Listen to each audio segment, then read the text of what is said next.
அல்ஹம்துலில்லாஹ் அஷ்ஹது அன் லா இலாஹ இல்லல்லாஹ் வஹ்தஹு லா ஷரீக லஹ். கடவுள் ஒருவரை தவிர வேறு இணை தெய்வங்கள் இல்லை என்று நான் சாட்சியம் பகிர்கின்றேன்.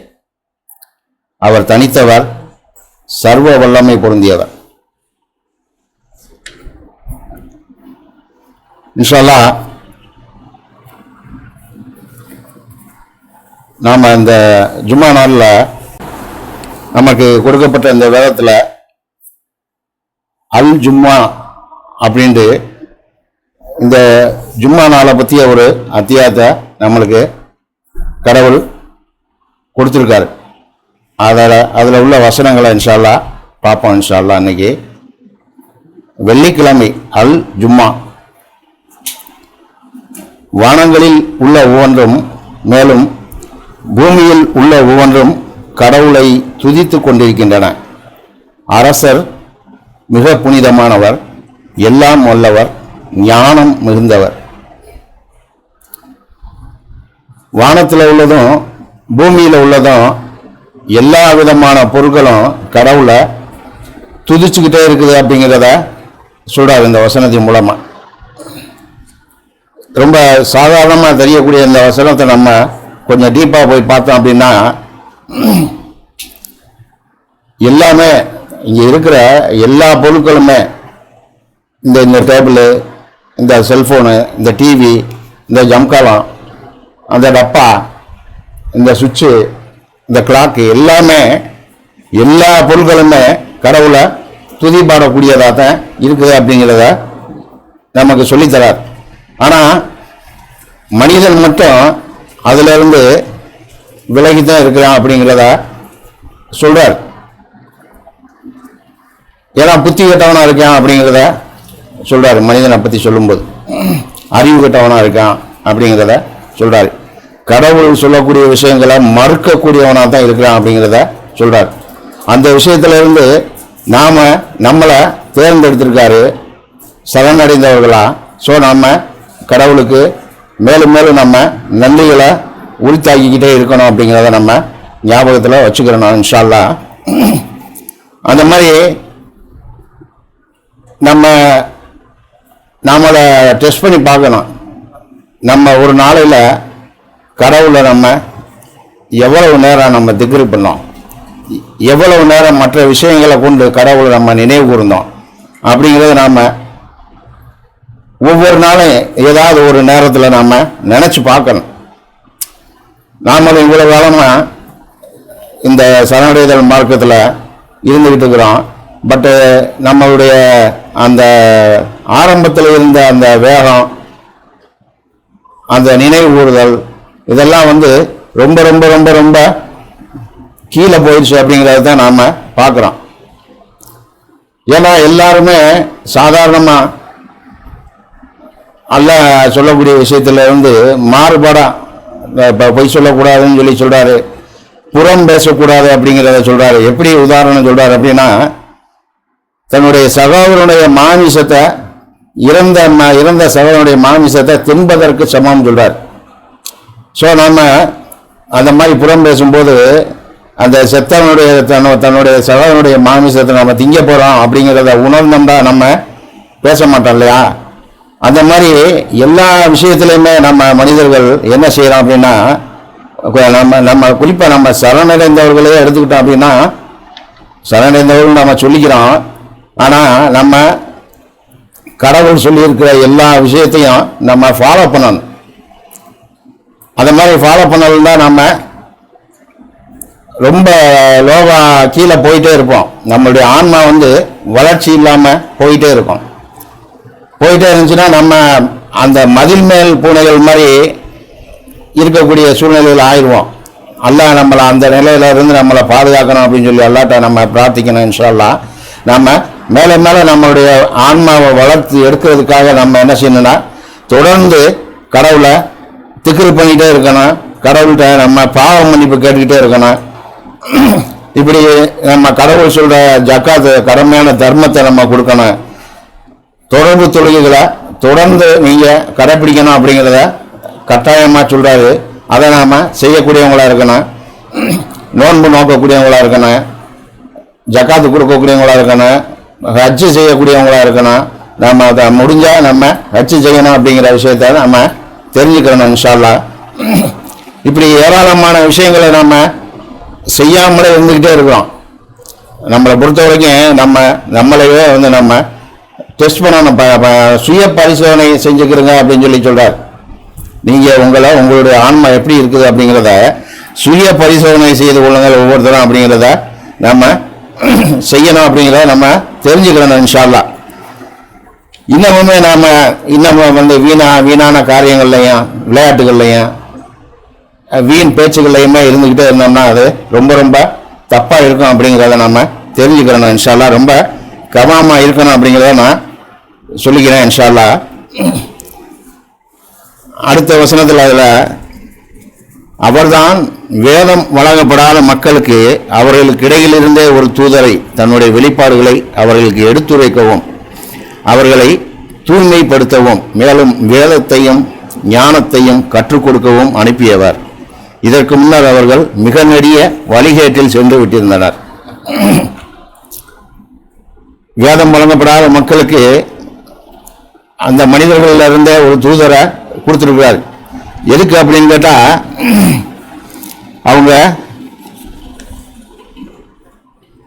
அதில் இருந்து மீளன், அவங்களுடைய வழிகேட்டில் இருந்து மீளன் அப்படிங்கிறதுக்காக அருள்குறையாகவே நம்மளுக்கு தூதரை அனுப்புகிறோம் அப்படிங்கிறத சொல்கிறார். தூதரை அனுப்புறது அப்படிங்கிறது ஒரு மிகப்பெரிய அருள்குறை அப்படின்னு சொல்கிறார். நம்மளை தூய்மைப்படுத்தவும் வேதத்தையும் ஞானத்தையும் கற்றுக் கொடுக்கவும் தூதரை அனுப்பணும் அப்படின்னு சொல்கிறார். நாம் இதுக்கு முன்னாடி ஒரு 30 வருஷத்துக்கு முன்னாடி நம்ம நெடிய வழிகேட்டில் தான் இருந்தோம். நம்மளை எல்லாம் அதிலிருந்து பாதுகாத்திருக்காரு அப்படிங்கிறதுக்கு நம்ம நன்றி செலுத்தணும். இப்படி எல்லா விஷயத்துக்குமே நம்ம நன்றி செலுத்திக்கிட்டே இருக்கணும். ரொம்ப ரொம்ப சொல்கிறாரு, ரொம்ப மிக சொற்பமாகவே நன்றி செலுத்துகிறார்கள் அப்படிங்கிறத சொல்கிறார். ஸோ நம்ம அதில் கவனமாக இருக்கணும். எவ்வளவோ விஷயங்களை நம்மளுக்கு ஆசீர்வாதங்களை கொடுத்துருக்காரு, நம்மளுக்கு இருக்க இடம் கொடுத்துருக்காரு, உடுத்துறதுக்கு உடை கொடுத்துருக்காரு, சாப்பாடு கொடுத்துருக்காரு, நம்ம வெளியில் சுற்றி போகிறதுக்கான வாகனங்களை கொடுத்துருக்காரு, வாழ்வாதாரத்தை தேடுறதுக்கு.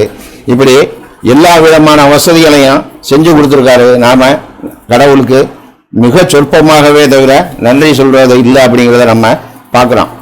அல்லாவே சொல்கிறார். ஸோ நம்ம நன்றி சொல்லணும் மேலே அப்படிங்கிறது நம்மளுக்கு முக்கியமான விஷயமா இருக்குது அப்படிங்கிறத நம்ம கவனத்தில் கொள்ளணும்.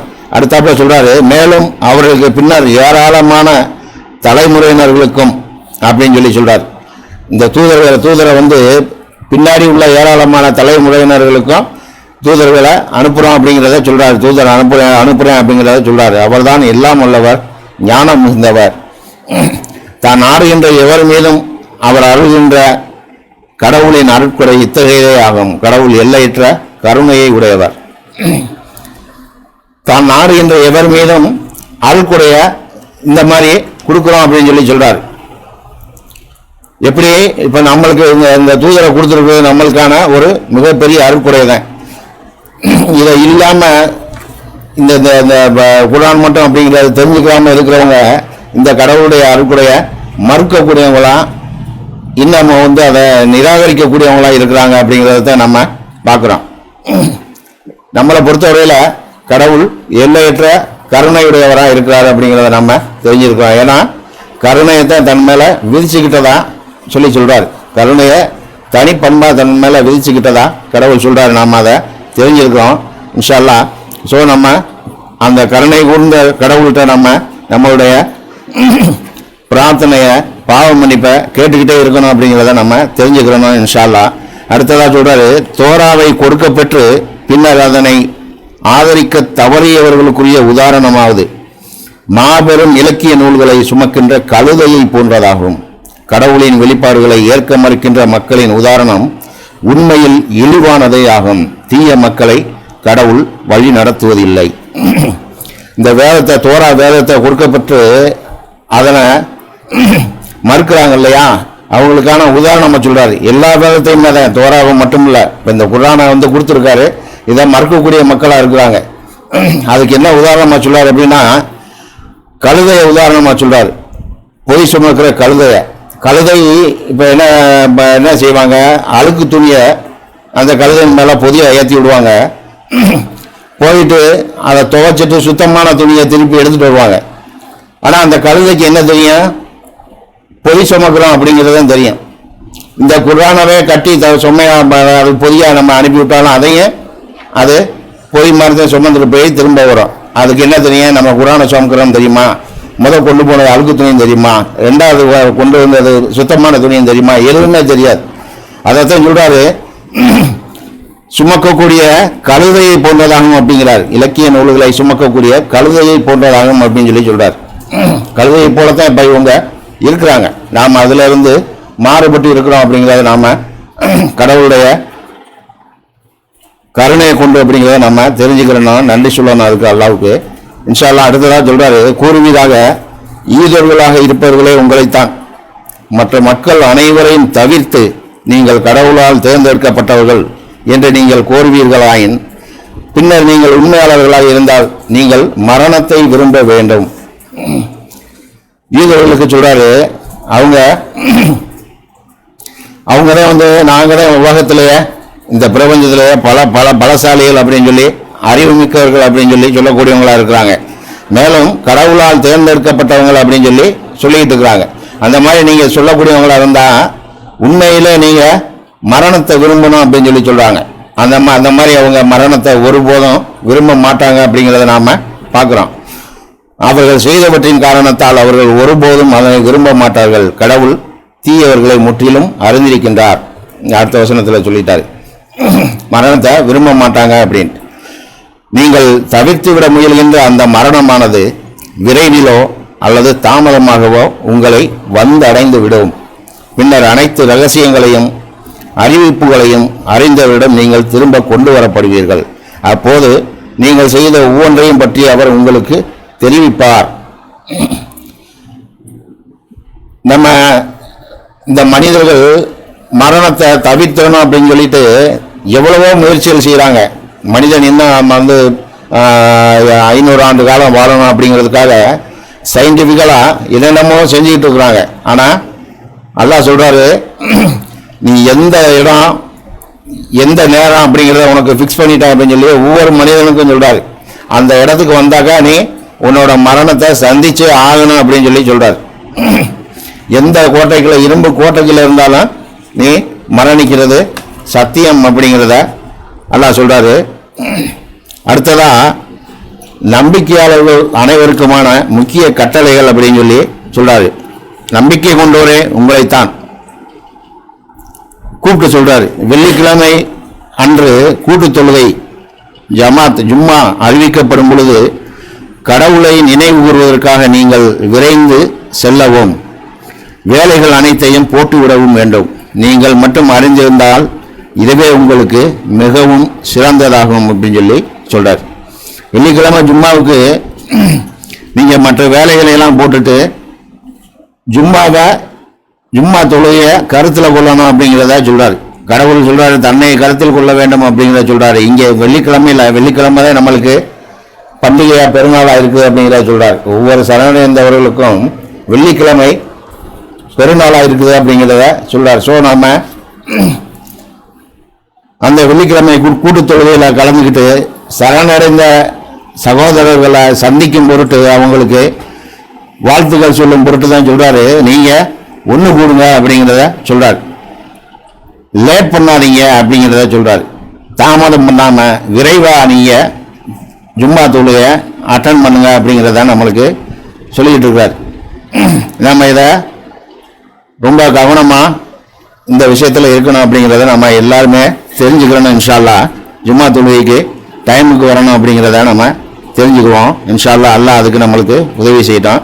அடுத்து தொழுகை முடிந்து விட்டவுடன் சொல்றாரு, கடவுளின் அருட்கொடைகளை தேடுவதற்காக பூமி முழுவதும் நீங்கள் பரவி செல்லலாம். மேலும் நீங்கள் வெற்றி பெறுவதற்காக தொடர்ந்து கடவுளை அடிக்கடி நினைவில் கொள்ளுங்கள் அப்படின்னு சொல்றார். தொழுகை முடிஞ்சவுடனே நீங்க உங்களுடைய வேலையை உங்களுடைய வாழ்வாதாரத்தை தேடக்கூடிய பணிகளை நீங்க தேடி போங்க அப்படின்னு சொல்றாரு. உங்களுக்கு விசாலமான பூமியை வச்சிருக்கேன் அப்படின்னு சொல்றாரு. நீங்க பரவி செல்லலாம் அப்படிங்கிறத சொல்றாரு. மேலும் அதுக்கு மேல நீங்க வெற்றி பெறும் பொருட்டு தொடர்ந்து கடவுளை அடிக்கடி நினைவில் கொள்ளுங்கள் அப்படிங்கிறத சொல்றாரு. இது மாதிரி நிறைய ஏராளமான வசனங்கள்ல இந்த மாதிரி வரும். கடவுளை அடிக்கடி நினைவில் கொள்ளுங்கள், கடவுளை அடிக்கடி நினைவில் கொள்ளுங்கள், கடவுளை கருத்தில் கொள்ளுங்கள் அப்படின்னு சொல்லிட்டு நாம இன்னமும் லோ ப்ரெஷர் மாதிரி இப்படி போயிட்டே தான் இருக்கிறோம் கீழே. நாம இனிமேலாவது நம்மளை பூஸ்ட் பண்ணி திக்ரு பண்றதுக்கு, கடவுளை நினைவு கூறுறதுக்கு, இந்த குர்ஆனை தொடர்புல வச்சுக்கிறதுக்கு நாம முயற்சி செய்யணும் இன்ஷா அல்லாஹ். அடுத்ததா, அவர்கள் சிலர் ஒரு வியாபார பரிவர்த்தனையோ அல்லது ஏதேனும் பொழுதுபோக்கினையோ காண நேரும் போது உண்மை நின்று கொண்டிருக்க விட்டுவிட்டு அவர்கள் அதன்பால் விரைந்து சென்று விடுகின்றனர். கூறுவீராக, கடவுள் வசம் இருப்பது பொழுதுபோக்கினையோ அல்லது வியாபாரத்தையோ விடவும் மிகவும் மேலானதாகும். கடவுள்தான் வழங்குபவர்களில் மிகச் சிறந்தவர் அப்படின்னு சொல்றார்.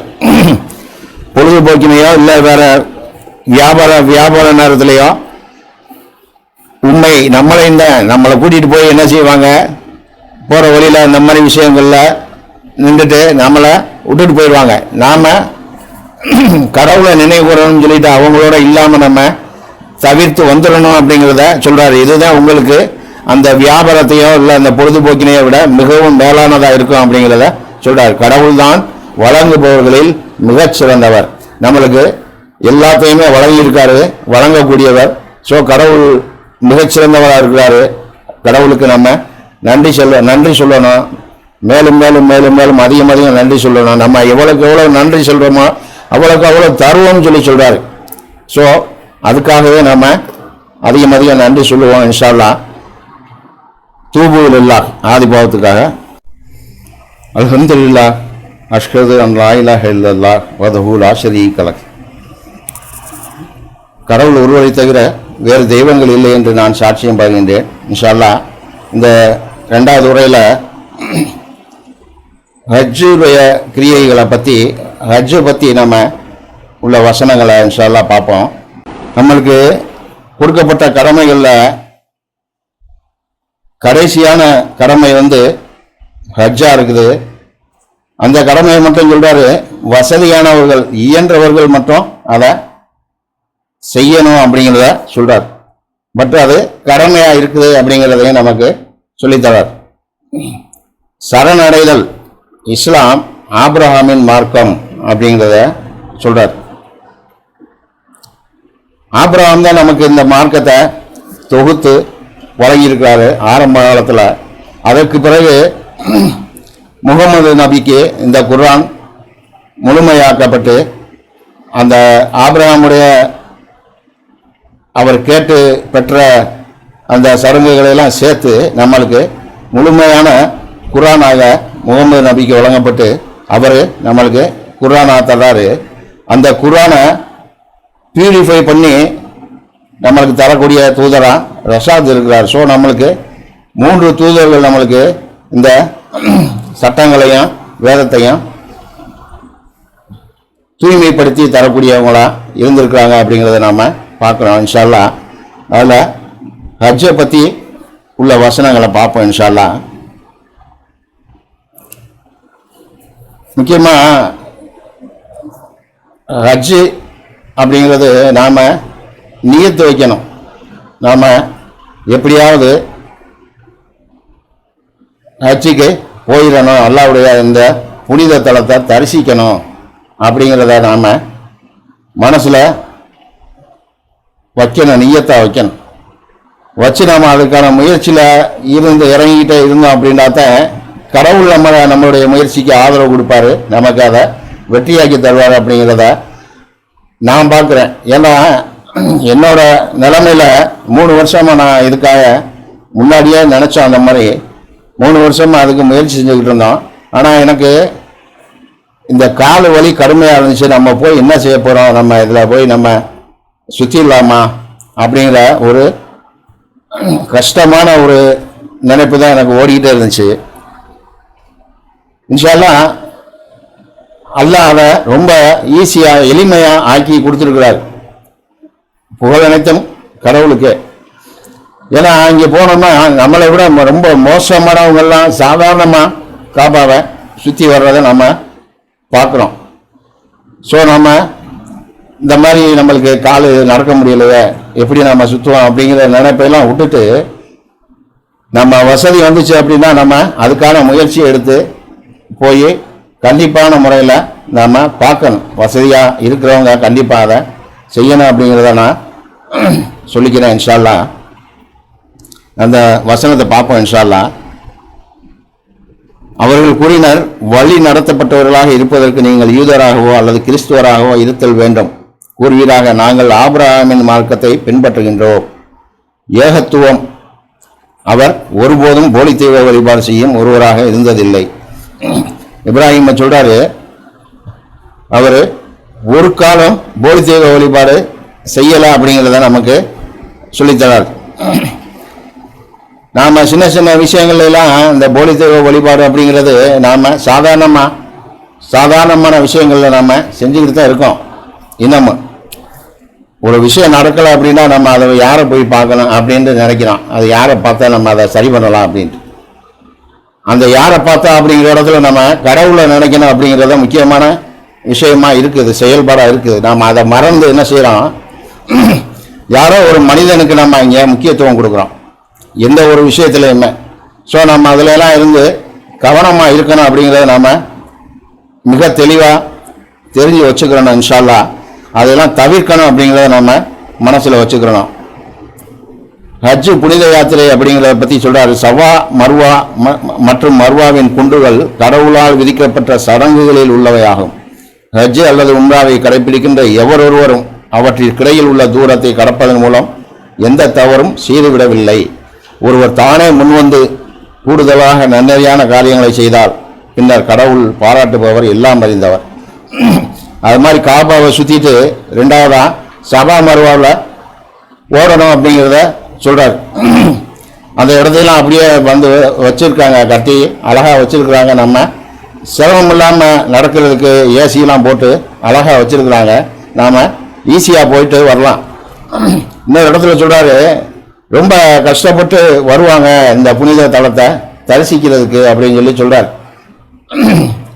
சவாரி மூலம் வருவாங்க அப்படிங்கிறத சொல்கிறார். அப்போலாம் தண்ணியே இல்லாமல் இருந்திருக்கு.